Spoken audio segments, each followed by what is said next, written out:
أستغفر الله العظيم. السلام عليكم ورحمة الله تعالى وبركاته.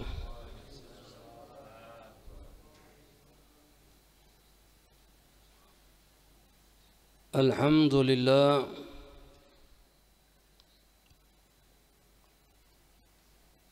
الحمد لله الذي بنعمته تتم الصالحات وتنزل البركات وتحصله النفاحات. وصلى الله وسلم على سيد السادات والقدوة القادة محمد بن عبد الله خير المخلوقين في الأرض والسماوات وعلى آله معادن الحكمة وعمل الأمة ومنفط الرحمات وأصحابه نجوم الاحتداء ومصب الاقتداء وتابعهم بإحسان إلى يوم الميقات في كل لحظة أبدا عدد ما حاط به علم الله ومداد كلمات الله تامات.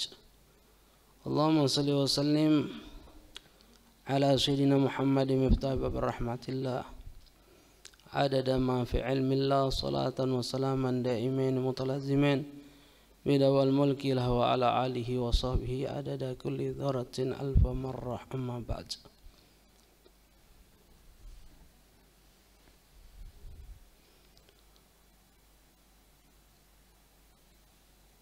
أيها الآباء إخوان مستمعين حاضرين رحمنا ورحمكم الله.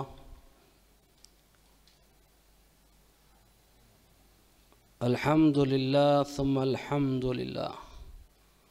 Puji syukur kehadirat Allah Subhanahu wa taala atas berbagai macam limpahan rahmat nikmat yang Allah berikan kepada kita, terutama nikmat al-Islam, nikmat al-iman, nikmat kita dijadikan umat Nabi Muhammad sallallahu alaihi wasallam. Ni'mal hidayah, inayah, taufiq, wasihah wal afiyah. Nikmat Allah Subhanahu wa taala kumpulkan kita di sini mencoba untuk memahami, mempelajari, mengamalkan, menyebarkan syariat yang dibawakan oleh Rasulullah sallallahu alaihi wasallam. Mudah-mudahan perkumpulan kita pada siang hari ini setelah melakukan salat zuhur berjamaah tidak keluar dari masjid ini kecuali Allah Subhanahu wa taala sudah mengampuni seluruh dosa-dosa kita, dosa orang tua kita, dosa guru-guru kita, meluaskan rezeki kita, mengabulkan hajat kita, memanjangkan umur kita dalam ta'ah wal afiyah salamah. Allah matikan kita dalam keadaan husnul khatimah. Amin ya rabbal alamin. Begitu juga salat serta salam tidak henti-hentinya kita haturkan, hadiahkan kepada yang kita Nabi Muhammad sallallahu alaihi wasallam serta para keluarganya, para sahabatnya, para tabi'in, tabi'in wa man tabi'ahum bi ihsan ila yaumil. Ya ma'asyiral hadirin ikhwan mustami'in rahimani wa rahimakumullah. Lanjutkan di dalam membahas kitab Al-Hikam Ibnu Athaillah rahimahullah. Dalam perkataan beliau memberikan nasihat kepada kita, ma taraka minal jahli syai'an man arada an yahdutha fil waqti ghairu ma adahallahu fi ihalatuka a'mal ala wujudil faragh min ru'unati nafsi. Beliau katakan bahwasanya ma tarakal minal jahli syai'an, sangatlah bodoh man arada an yahdathul min waqti, seorang yang menginginkan terjadinya sesuatu di waktu ghairu ma'adallahu fi, bukan di waktu yang diinginkan oleh Allah Subhanahu wa taala. Dalam hidup ini tanpa kita sadari Apa yang beliau sampaikan itu diri kita. Apa yang beliau nasihatkan adalah diri kita. Terkadang kita menginginkan sesuatu itu harus dilaksanakan, sesuatu itu harus terjadi dalam kehidupan kita. Alangkah bodohnya kita orang. Padahal apapun yang terjadi adalah sesuatu yang diinginkan oleh Allah di waktu yang diinginkan oleh Allah Subhanahu wa taala, bukan di waktu dari kita orang. Sebagaimana pernah beliau katakan di dalam suatu doa, beliau katakan apa?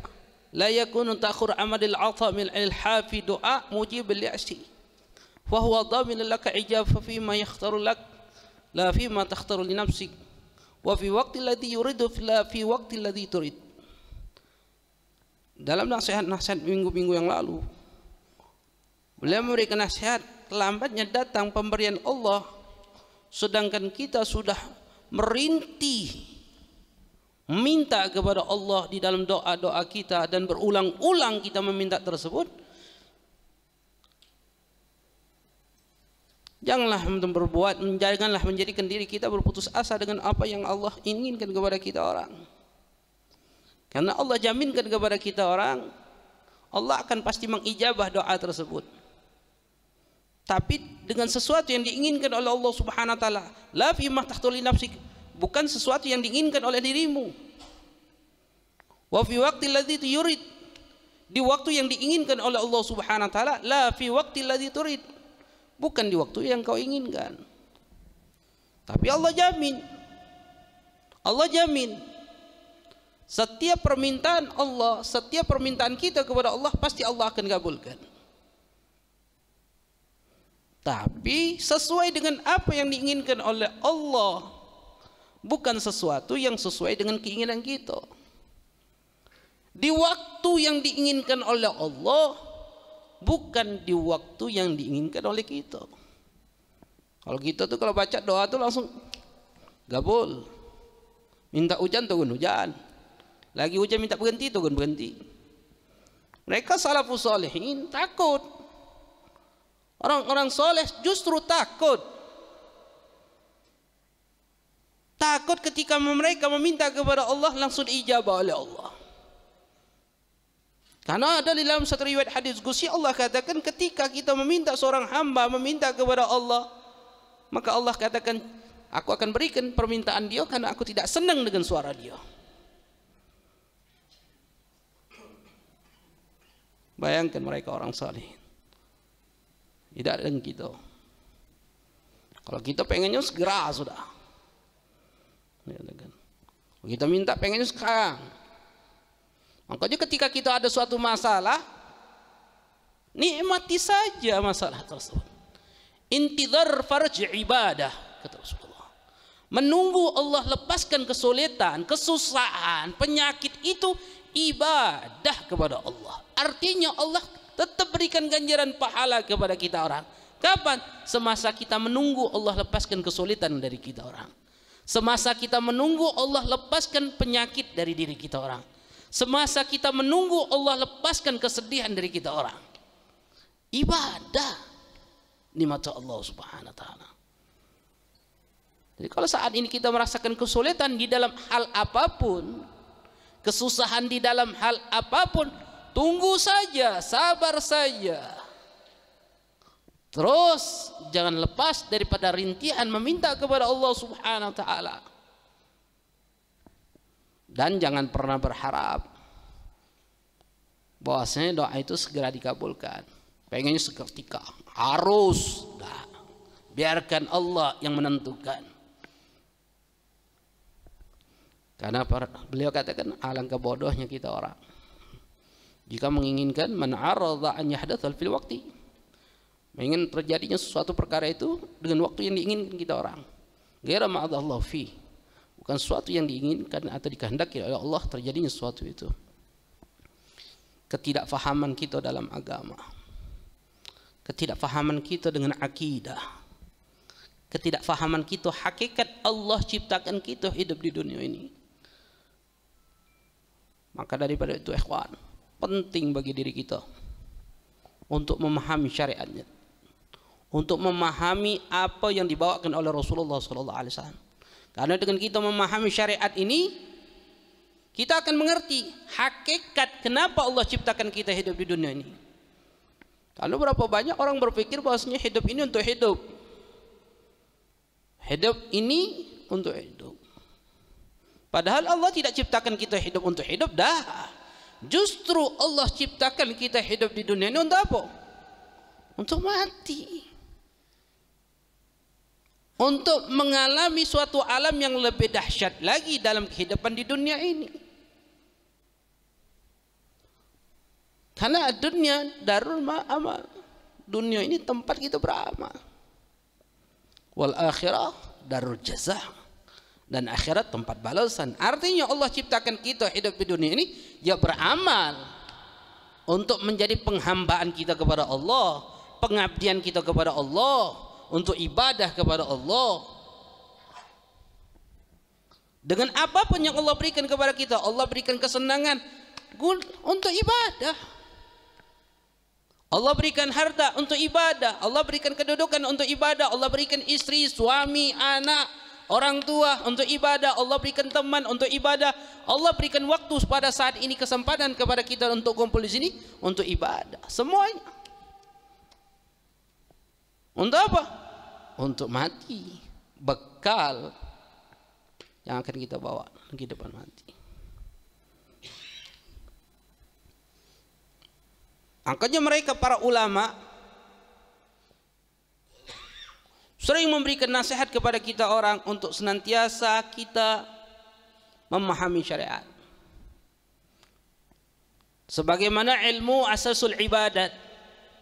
Ilmu merupakan pondasi daripada ibadah kita kepada Allah. Wa mambal khairat, sumber dari segala macam kebaikan. Sebagaimana juga kebalikan, al-jahlu, ketidakpahaman, kebodohan, ra'su kulli syarr, sumber dari segala macam keburukan. Wa aslu jamil baliyat, dan sumber asal dari segala macam bala musibah yang Allah akan turunkan kepada dia. Masya Allah. Ketidakfahaman kita justru akan menjauhkan kita dari Allah Subhanahu wa taala. Sehingga Imam Al-Haddad, Habib Abdullah bin Ali Al-Haddad rahimahullah, beliau katakan apa? Al-jahlu aslu kulli syarr. Kebodohan asal dari segala macam keburukan. Wa mansya' kulli darar. Sumber dari segala macam bahaya. Wa ahluhu dakhilan fil umum, qala sallallahu alaihi wasallam. Dan orang yang bodoh, yang tidak memahami syariat, masuk dengan apa yang dikatakan oleh Rasulullah sallallahu alaihi wasallam dalam ancaman Rasulullah sallallahu alaihi wasallam mengatakan ad-dunya mal'una. Dunia ini terlaknat kata Rasulullah. Mal'unu ma fiha. Terlaknat dengan apa-apa yang ada di dalam dunia ini. Illa dzikrullah, kecuali orang-orang yang ingat kepada Allah. Wa mawalah, orang yang dekat kepada Allah. Wa aliman, dan orang-orang alim. Wa muta'aliman, dan orang-orang yang berusaha untuk mempelajari, memahami syariatnya Rasulullah. Selain itu, dunia mal'un, mal'una wa ma fiha. Terlaknat kata Rasulullah. Kalau kita tidak mengambil bagian dari diri kita untuk memahami syariat, kita termasuk dengan apa yang disampaikan oleh Rasulullah SAW. Sayyidina Ali pun mengatakan karamallahu wajhah radhiyallahu anhu, la adwa ada minal jahal. Tidak ada musuh yang lebih jahat daripada kebodohan. Wal mar'u aduhu ma jahilah. Seorang itu musuhnya adalah kebodohannya sendiri. Berapa banyak karena ketidakpahaman akan agama menjadi sumber keburukan bagi diri dia, menjadi sumber permasalahan dalam kehidupan dia. Coba bayangkan saja, ketika kita ribut rumah tangga, pasti ketidakpahaman dia akan agama. Baik si istrinya, baik suaminya. Ketika ribut, cekcok di dalam rumah tangga, sumbernya, akar masalah permasalahan itu adalah karena mereka tidak memahami hakikat permasalahan di dalam masalah agama. Mereka tidak mengerti hakikat seorang suami. Mereka tidak mengerti hakikat seorang istri. Tidak paham apa hak suami dan hak istri. Tidak paham apa kewajiban suami dan kewajiban istri. Akhirnya cecok. Karena tidak berpondasikan, berpegangan dengan agama. Semuanya ribut dengan tetangga. Apa masalahnya? Ketidakpahaman akan agama. Ribut sama teman, semua sumber. Kalau dia paham agama, dia paham syariat, maka itu akan menjauhkan dia dari sumber. Makanya dikatakan oleh ulama, wal jahil waqi fi tarki ta'ar wa fil ma'asi sama aba. Orang yang tidak memahami agama dipastikan akan meninggalkan ketaatan kepada Allah, akan melakukan perbuatan maksiat kepada Allah sa'am aba, baik dia inginkan atau dia tidak inginkan. Apa sebabnya? Fa innahu la yadri ay syai'in safi allati amarallahu bi fi'liha wala ay syai'in ma'siyah allati nahallahu 'ani irtikabiha. Karena dia tidak paham. Tidak paham sesuatu ketaatan yang Allah perintahkan untuk dia lakukan.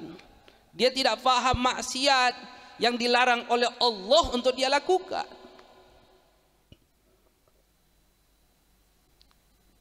Lihat saja ketika ribut rumah tangga, satu contoh saja, cekcok dalam rumah tangga. Apa sebabnya? Karena suami tidak mengerti hak dan kewajibannya, atau si istri tidak mengerti hak dan kewajibannya, atau mereka tidak mengerti kenapa Allah ciptakan mereka, kenapa Allah nikahkan mereka, kenapa Allah tinggalkan mereka bersama, kenapa Allah hidupkan mereka di dalam dunia ini, sehingga mereka akan melakukan apa? Hal yang dilarang oleh Allah atau meninggalkan apapun yang diperintahkan oleh Allah. Na'udzubillah, tsumma na'udzubillah.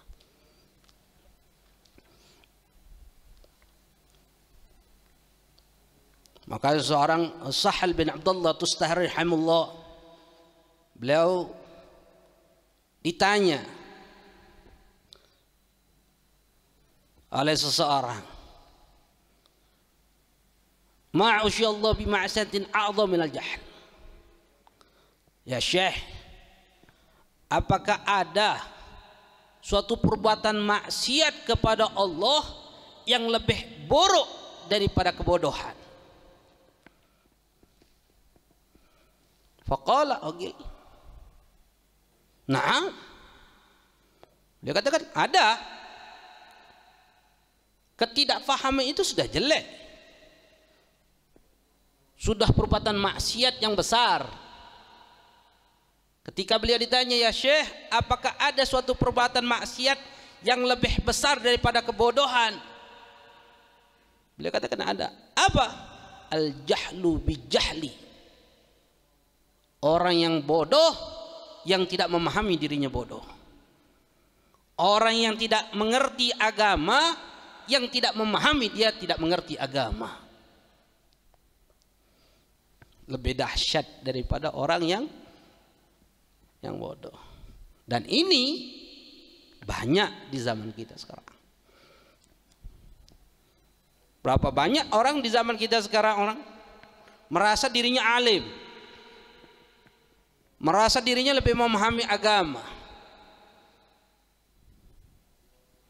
padahal dia jauh dari kategori memahami agama. Na'udzubillah, tsumma na'udzubillah. Mudah-mudahan Allah jauhkan sifat dari hal tersebut dari kita orang. Karena kalau orang bodoh, kalau dia merasa dirinya sudah mengerti agama, dia tidak akan bertanya. Dia tidak akan mencari tahu. Kenapa? Karena merasa sudah tahu. Nah, orang seperti ini banyak di zaman kita sekarang ini. Qala Khalil bin Ahmad rahimallah, ar-rajul arba. Imam Khalil bin Ahmad radhiyallahu anhu, beliau katakan seorang itu dibagi empat. Ar-rajul yadri wa yadri annahu yadri. Fadzalika alimun fattabi'u. Orang yang memahami agama dan dia faham agama, maka orang yang seperti ini dikenal dengan orang alim. Fattabi'u, ikutin orang yang seperti itu. Ada orang alim, dia faham dirinya orang alim, ikutin orang yang seperti itu.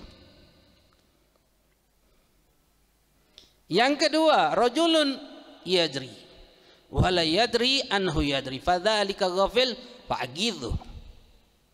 Seorang yang alim, yang mengerti, sudah di pondok dari SD, SMP, kuliah, bahkan di pondok pesantren. Berapa banyak anak-anak pondok pesantren keluar dari pondok sudah dia tidak memanfaatkan ilmunya. Ini seorang yang alim. Wala yadri anhu yadri, tapi dia tidak mengerti dia itu adalah orang alim. Dia tidak memahami dia itu adalah orang yang berilmu. Orang yang seperti ini apa yang harus dilakukan? Orang yang seperti ini dikenal ghafil, orang yang lalai. Apa yang harus dilakukan? Fa'agidhu, bangunkan, sadarkan. Kau ada manfaat ilmu. Sayang kalau ilmumu kau tidak manfaatkan. Ajarkan orang. Dan banyak orang-orang seperti ini. Bahkan di sekitar kita orang, berapa banyak orang-orang yang seperti itu. Yang ketiga, wa rajulun la yadri wa yadri annahu la yadri fadzalika musyardidun fa'arsyidu. Ini yang ketiga yang penting nih. Jadikan kita seperti ini. Apa? Rajulun la yadri. Seorang yang tidak paham agama, tidak mengerti akan agama. Wa annahu yadri, ini kata wa yadri annahu la yadri, dan dia paham, dia mengerti dia adalah orang yang tidak memahami agama. Ini penting. Jadikan diri kita seperti itu. Dia ngerti, dia tidak paham agama, tidak mengerti akan agama, dan dia paham, aku tidak paham akan agama. Dia bodoh dan dia paham, dia bodoh akan agama. Jadikan diri kita seperti itu. Apa? Mustarsyidun, orang yang berusaha untuk mencari petunjuk, memahami agama. Fa'arsyidu, kata ulama, berikan petunjuk orang-orang yang seperti itu. Apa yang harus dilakukan jika orang itu seperti kita? Ya duduk majelis. Sudah paham kita tidak mengerti agama, sudah paham kita kategori tidak paham akan agama. Kalau sudah paham, apa yang harus kita lakukan? Deketin majelis taklim, deketin pengajian, deketin kiai, deketin ulama, jadikan sahabat, jadikan teman, jadikan guru, jadikan tempat curhat. Kalau kita paham, kalau kita tidak ngerti agama dan paham, jangan kita menjauhkan agama, jangan tidak duduk lagi majelis. Kalau kita paham diri kita dibodoh, tidak ngerti agama, dan sadar kita tidak ngerti agama, ya deketin pengajian-pengajian, majelis-majelis, kiai, ustad. Banyak ustad-ustad kita. Jadikan kawan, jadikan sahabat, jadikan guru, jadikan tempat curhat. Jadikan beliau tempat musyawarahnya kita orang. Jadikan beliau tempat nasihat kita orang. Kenapa? Sudah paham. Kalau kita memang seperti itu. Lalu yang keempat, yang terakhir ini yang parah. Apa yang keempat? Rajulun la yadri wa la yadri annahu la yadri. Seorang yang tidak mengerti agama, tidak paham akan agama, tapi dia tidak ngerti bahwasanya dia itu tidak paham agama. Dia tidak ngerti bahwasanya dia itu bodoh akan agama. Seakan-akan dia ngerti. Dan yang seperti ini sangat banyak di zaman sekarang ini. Fadzalika jahilun farfuduh. Orang yang seperti ini jahil murakkab. Apa yang harus dilakukan? Farfuduh, jauh-jauh dengan orang yang seperti ini. Dan di sini banyak sekali. Berapa banyak di media-media sosial, baik itu di WhatsApp, Facebook dan berbagai macamnya, berapa banyak orang berdebat dalam masalah agama Yang berdebat ini tidak mengerti ilmu agama, tidak mengerti ilmu Quran, tidak mengerti ilmu hadis, lontarkan ayat Quran, lontarkan ayat hadis. Dengan apa? Copy paste. Satu orang lemparkan hukum. Ini nih, oh haram, tidak boleh yang itu. Mana dalil? Copy paste. Al-Quran dan hadis, Al-Quran dan terjemahannya.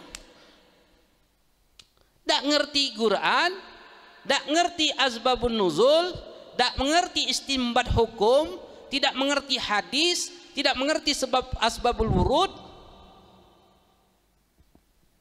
Debat dia. Dia bodoh, tak paham dirinya bodoh. Dan ini banyak sekali di zaman kita sekarang. Hanya apa? Ustaz itu. Hukumi pulo. Meremehkan pulo. Awak bengak. Tak ngerti dirinya bengak. Apa kata ulama orang yang seperti ini? Jahil itu ada dua kata ulama. Jahil mufrad, jahil murakkab. Jahil itu ada dua. Jahil mufrad, dia paham dirinya bengak, dia paham dirinya bodoh, dia diam. Aku bodoh. Ketika tanya, ucap mana hukum ini? Oh, tidak tahu aku. Hanya biar Ustaz. Ngapa? Paham dirinya tidak ngerti akan agama. Tidak berani dia masuk ke dalam hukum itu. Tidak berani dia masuk dalam ranah hukum agama. Dia katakan, wallahu a'lam. Tidak tahu aku, tanya biar Ustaz. Bukan kapasitas aku untuk menjawab. Yang banyak ini dua, jahil murakkab. Dia bodoh, tidak paham dirinya bodoh. Sudah tidak mengerti agama. Oh, tidak apa-apa, biasa. Dan ini yang terjadi. Bantah pula. Dari mana hukum? Mbak, ya dulu aku tanya dulu, saya google. Oh, nah, ada dalilnya, Quran, hadis, ya mengerti. Yang ada di Syekh Google itu semuanya bisa berbicara tentang agama kita. Yang faham akan agama pacak ngomong, yang tidak paham agama pacak ngomong, yang muslim pacak ngomong, kafir pun pacak ngomong dalam hal itu. Pakai kita ngomong pula, kita nih Ustaz, mbak yang kira-kira menurut kita bagus, mbak. Kita mbak, yang tidak bagus tinggalkan. Kita punya alatnya atau? Kalau kita punya alatnya untuk menilai itu bagus dan baik, jelek silahkan. Ini kita sama sekali tidak punya alatnya. Yang kita andalkan cuma akal. Akhirnya berbagai macam syariat, berbagai macam akidah hancur dalam hal itu. Masya Allah.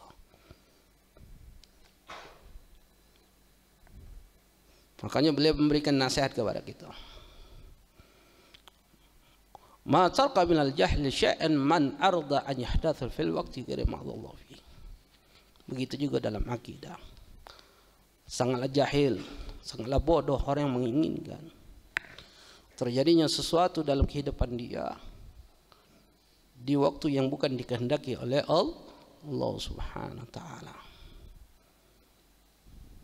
Dan mudah-mudahan kita semua yang hadir dalam majlis ini diberikan senantiasa oleh Allah Subhanahu wa taala hidayah, inayah, taufik untuk bisa taat, tunduk, takut, patuh kepada Allah. Mudah-mudahan kita dapat ilmu yang berkah, ilmu yang menjadikan kita tunduk, takut, patuh kepada Allah, yang mengajarkan kita mengerti hakikat kehidupan ini, mengajarkan kita untuk bisa lebih punya rasa takut kepada Allah Subhanahu wa taala, lalu mempersiapkan diri kita untuk kehidupan yang abadi kelak nanti yaumul qiyamah. Dan juga kita mintakan kepada Allah Subhanahu wa taala selalu untuk kita untuk yang kita cintai, orang yang mencintai kita atau yang tidak senang kepada kita, atau orang-orang yang pernah berbuat baik dalam hidup kita, atau orang yang pernah punya hak-hak terhadap kita, atau orang yang pernah kita zalim atau yang menzalim kita dari kaum muslimin. Dimintakan kepada Allah, mudah-mudahan Allah ampuni dosa kita dan dosa mereka. Lalu Allah matikan kita dan mereka dalam keadaan husnul khatimah. Ya Allah biha, ya Allah biha, ya Allah bihusnil khatimah bil afiyah.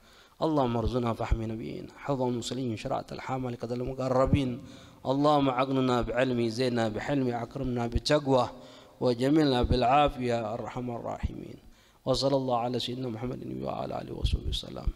Allahumma barik lana fi Sya'ban wa balina Ramadan. Allahumma barik lana fi Sya'ban wa balina Ramadan. Allahumma barik lana fi Sya'ban wa balina Ramadan. وعنا على قيام وصيام قراءة القرآن واحفظنا من الظلم والعذاب بجاه خير العنام صلى الله على سيدنا محمد وعلى آله وسلم. الحمد لله رب العالمين. سبحانك اللهم وبحمدك أشهد أن لا إله إلا أنت أستغفرك. هذا ما أقول لكم ولكم منكم. السلام عليكم ورحمة الله تعالى وبركاته.